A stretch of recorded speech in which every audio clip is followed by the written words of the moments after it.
All right, 2013 Cadillac SRX front wheel drive.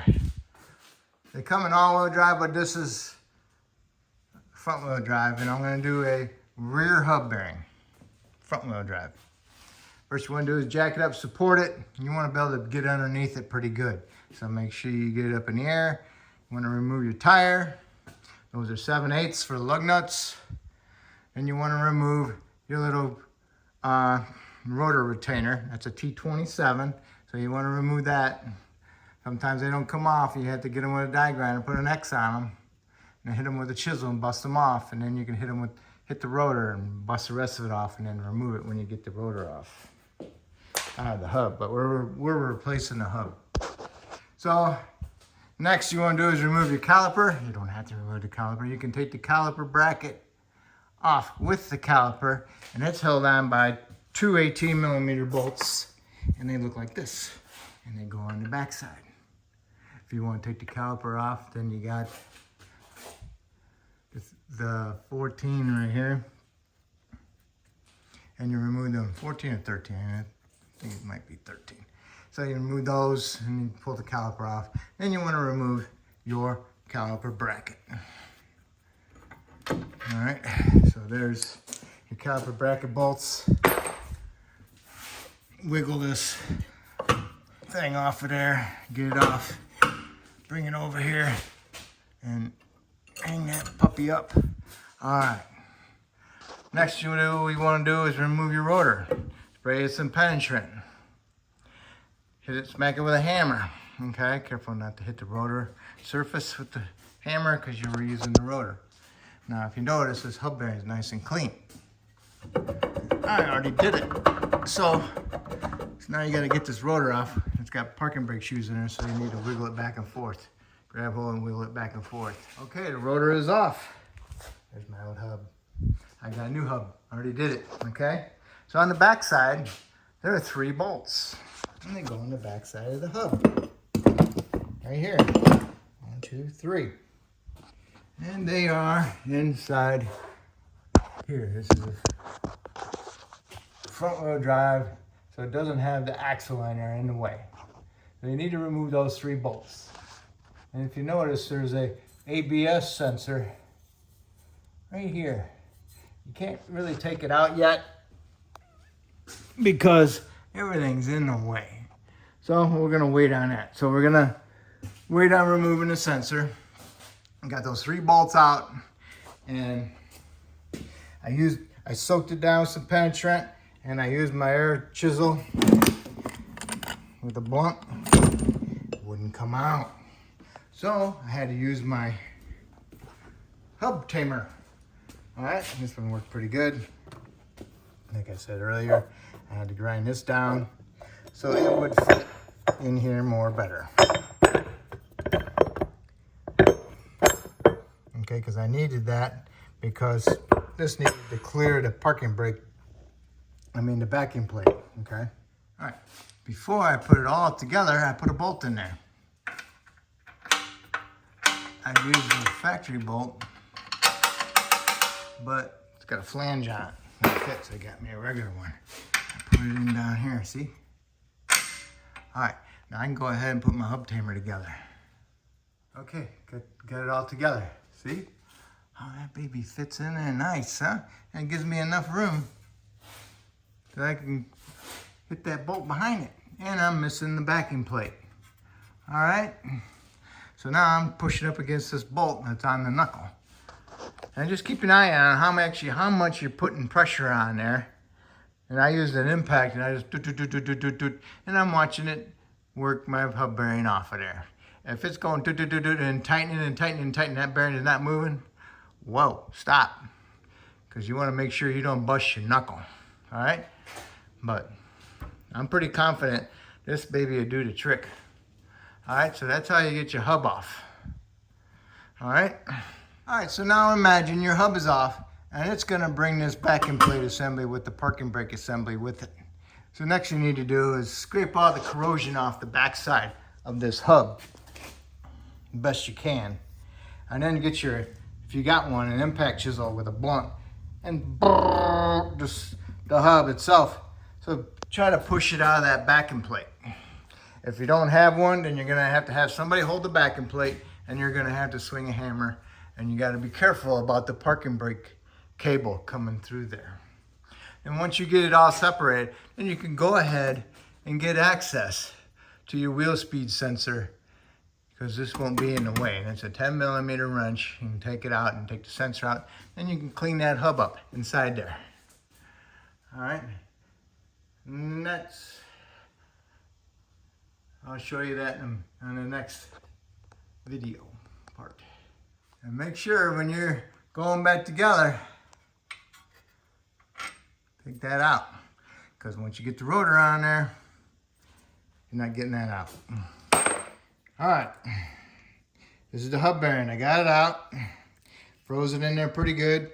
I tried using an impact gun chisel with a flat, with a little bit of curve in it, and it wouldn't budge it. So I had to use the hub buster, which is this one, and it worked. All right.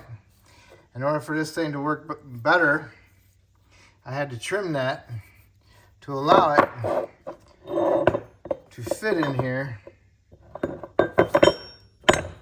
more tight. Because otherwise, it didn't fit in there tight. See how that side is?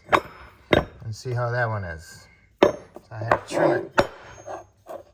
Trim it down so it would fit into that curve, because this bolt was hitting the backing plate.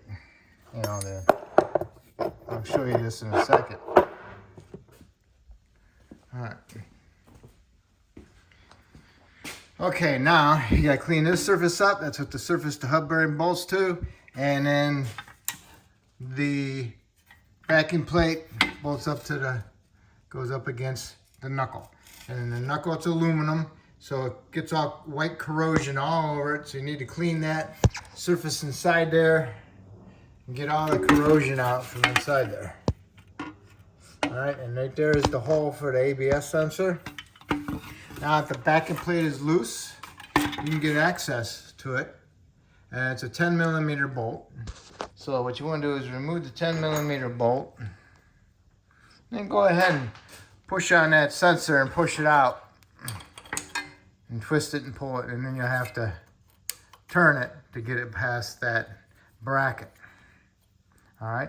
So before you go back together with your hub bearing, and this is all cleaned up, you want to put this in there.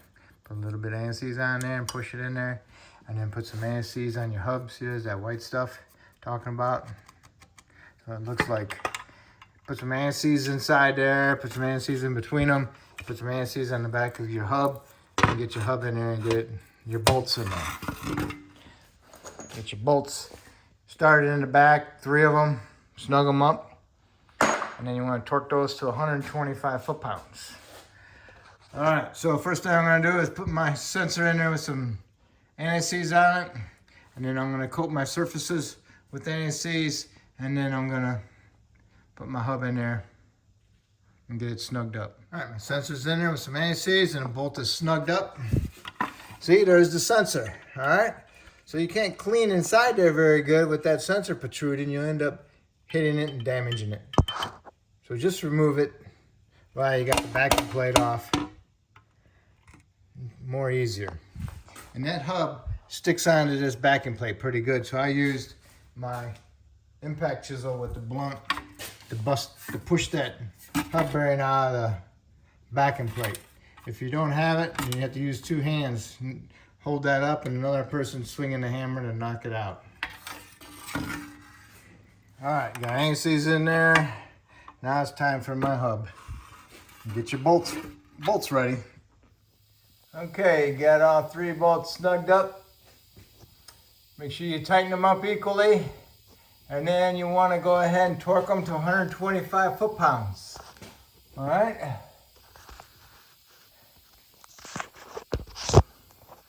All right, can you see that sensor? You really can't get to it now, but when it's all apart, you can get to it. So, and make sure you got it back together in there before you go any farther.